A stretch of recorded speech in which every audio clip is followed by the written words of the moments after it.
What's up, everybody? On my way to a breakfast meeting with an old friend of mine who I used to collaborate with on a few projects like 20 some odd years ago. And it's got me thinking, as I often do. I pretty much live in the chuck wagon, my van, because I'm on the road so much. But this is an interesting conversation that I'm going to have with my friend Mike Tuttle. Mike used to own like kind of an ad agency. Then he started a home decor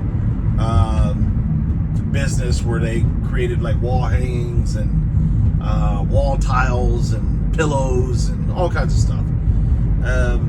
And he's recently, I think, sold his part of the company, and he's kind of retired, but he's ventured into some more modern things that are going on. And he actually, he and I reconnected a couple weeks ago at his brother's retirement party. His brother's a firefighter. He's retiring. I hadn't seen Mike in, like I said, 20 some odd years. And he's got, a family now, and, he's actually got some young kids around 8 or 9, and they're really talented, and they actually are very creative, and they like to draw stuff. And so he'd come up with a concept to help inspire them to draw. And basically his concept takes doodles, drawings, child drawings with crayon or marker or whatever. Just think of a child's drawing, and he takes that drawing and he renders it in Gronk AI or some AI platform, and literally brings it to life. When I say literally, I mean it looks close to something that you would see in a Spielberg movie or a George Lucas movie or a Disney animation or a Pixar animation. Like, it's that well done. And I had not seen any of that stuff when we met up a few weeks ago, and then he sent me a few of the things that they had done and sent me his Instagram, and he's just starting with it. And he knows how I feel about AI. I'm an ardent opponent of AI.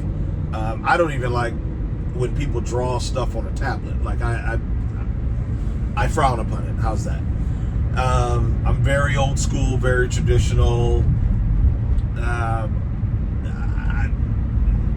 It is what it is. I mean, I'm a product of my environment. I'm a product of those who have inspired me and taught me. And so I just have opinions that are negative towards all the digital things that exist in today's environment. Mainly because it allows someone who's not really that good to appear like they are. Like they're competent, let alone really good. I met someone at a show earlier this year who spent, a half hour telling me how much, he doesn't want to rely on digital things to improve his illustrations, but then said his illustrations didn't really become good until he started using digital platforms to make his stuff look better. And so, he had a drawing of like a monkey in a spacesuit, which looked barely competent, barely. I would easily consider it something that a grade school kid had done. And I know that sounds kind of rough how I'm talking, but I'm just being real. And then he showed me what happened when he put it into whatever platform. And it's an illustration. It wasn't animated. And the thing looked really cool. Like, it looked like something Pixar would do. And the monkey was coming forward and reaching his hand out, and he had like a astronaut helmet on and kind of a space suit. And it looked really cool. It looked awesome. I was like, oh man, that's awesome. But then I was like, well, that's not you. You didn't do that.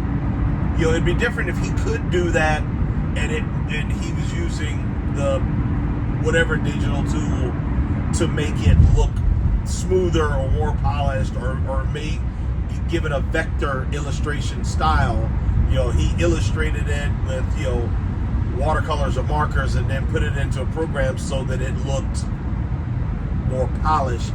No, that's not what it was, and that's not what he did. He's a barely competent illustrator who used a program to make his work look like he was really damn good.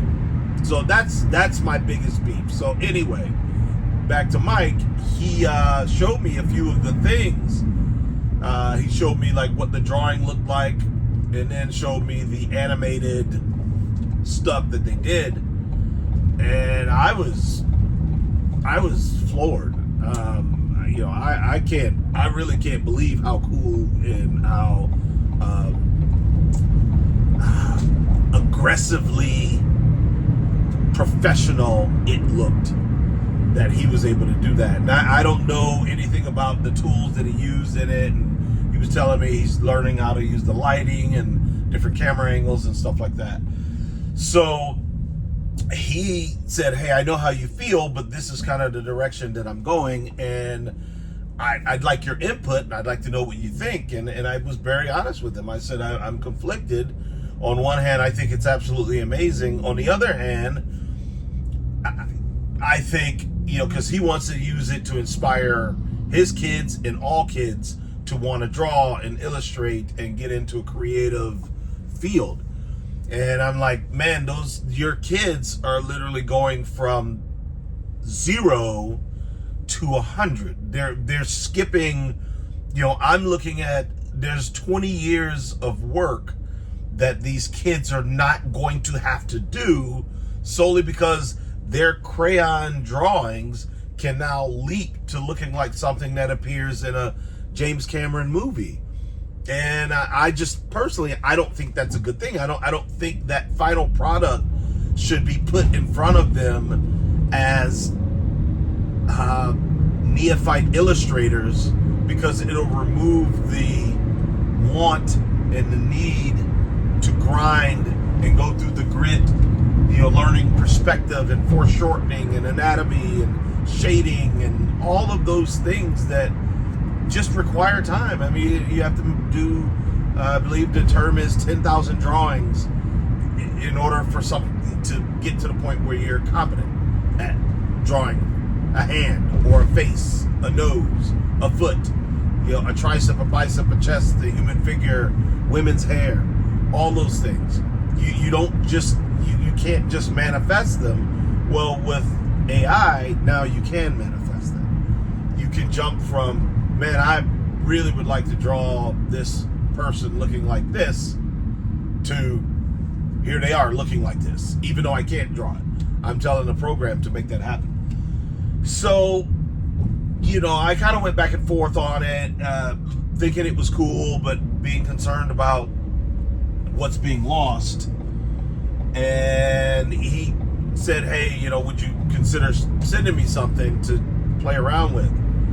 And so I've got hundreds upon hundreds of concept sketches and drawings that I did for whether it be DreamWorks or Hasbro or Sony Pictures, Marvel Comics toy concepts, which is all stuff I did in the late 90s, mid-late 90s, and early 2000s. And so I just dug some stuff up that I haven't even looked at in 25 or 30 years. Honestly, I haven't. I didn't even know where half of them were.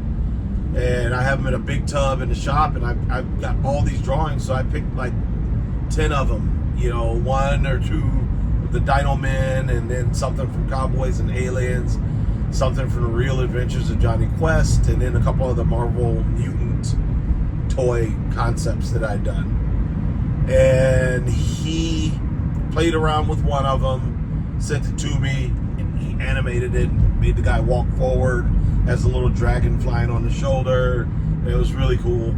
I was like, wow, that's pretty amazing.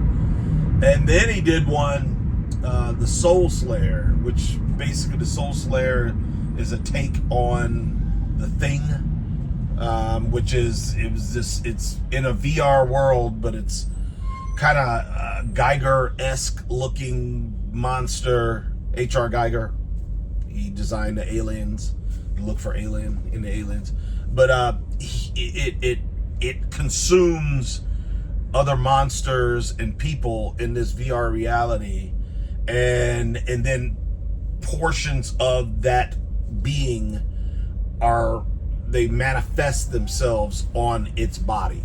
So it'd be on the elbow or somewhere on the forearm or the chest, like a monster's face is kind of coming out of the chest, and a kneecap is like the face of a man, and it was one. It made me think, what the hell was I on in 1999, coming up with some of this stuff. But the other thing was like it looked really fucking sick. Like it was really pretty hot. But it's just a drawing, just a pencil drawing, black and white pencil. That's it. And he put that in and he rendered it, and he made it, flex and put his hands down in the foreground and rip at the ground and then come up and then run away, and I was like, oh shit. And it was intense. It was dark. It was scary. And man, it made me, gosh, it almost brought me to life. Like I was in the silence, mesmerized by it. It was that awesome. It was that cool. It was that's that where sick. I live. And it was 30 years later almost. It's 2026, and I did it in 1999. Like, that's amazing to me. So, I'm meeting with Mike. We're going to Cafe Patachou. We're going to have breakfast and talk over some things.